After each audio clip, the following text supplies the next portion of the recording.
সহবাসের গুরুত্বপূর্ণ প্রভাব আছে। শারীরিক উপরে কতদিন অন্তরে সহবাস করা উচিত, না করলে কি কি সমস্যা হতে পারে?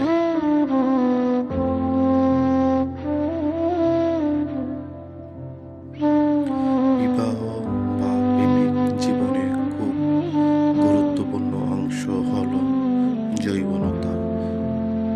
কিন্তু এই শারীরিক সম্পূর্ণতা নাকি এর কোনো ভূমিকা আছে হলে এই নিয়ে দুটি গবেষণাপত্র প্রকাশিত হয়েছে এবং দুটি বলা হয়েছে যাদের সঙ্গে রয়েছে তাদের কোনো নিয়মিত যৌন লিপ্ত হওয়া উচিত।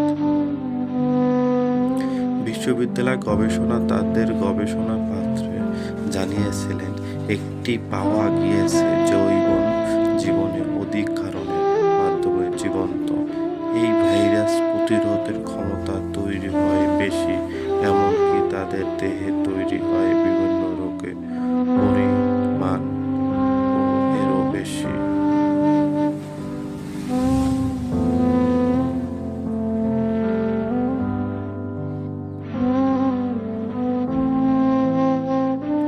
বিশ্ববিদ্যালয়ের একটি গবেষণাপত্র ও দিচ্ছে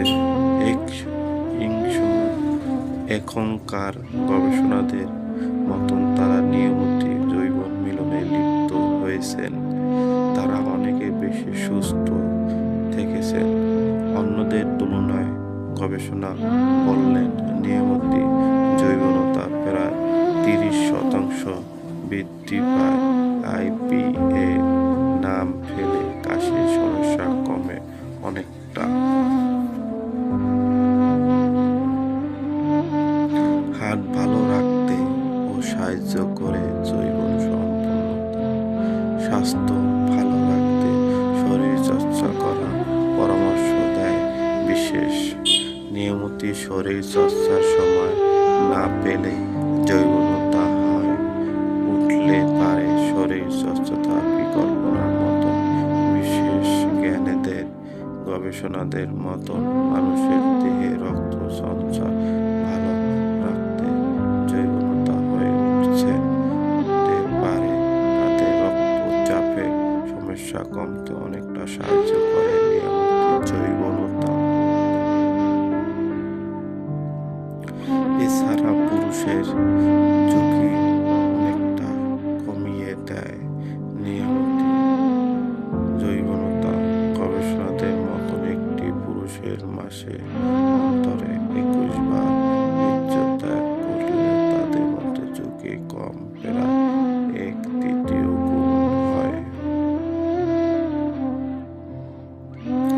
মোটামুটি কতবার শারীরিক সম্পূর্ণতা করলে বললেন বিশেষ জ্ঞানীরা তাদের মতন সম্পূর্ণতা 2 বার থেকে 3 বার যাওয়ার 2 বারের জন্য ভালো। এদের নানা ধরনের রোগ থেকে মুক্তি পাওয়া যায়, তবে কোনো প্রয়োজনে চিকিৎসার পরামর্শ নেওয়া কথাটা বললেন তারা খুব জরুরিভাবে।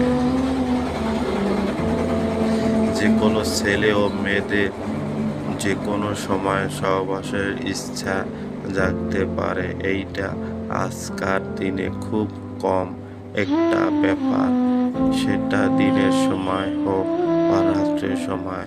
কিন্তু এক্ষেত্রে বিজ্ঞানের ভাষায় যেটা বলে সেটা আমার আপনার সকলে জেনে রাখা উচিত, কারণ না জেনে না বুঝে এখনো এখনো তখন আপনার জীবনে আসতে পারে বিপদ।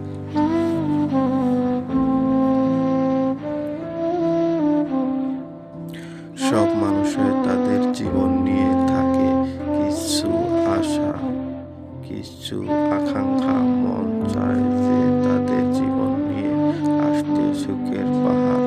তাই এই সব বিষয় জানা না থাকলে পরবর্তীকালে আপনার জীবনে তৈরি হতে পারে বিভিন্ন সমস্যার কারণ। আমার চ্যানেলটি সবাইকে দেখার জন্য অনুরোধ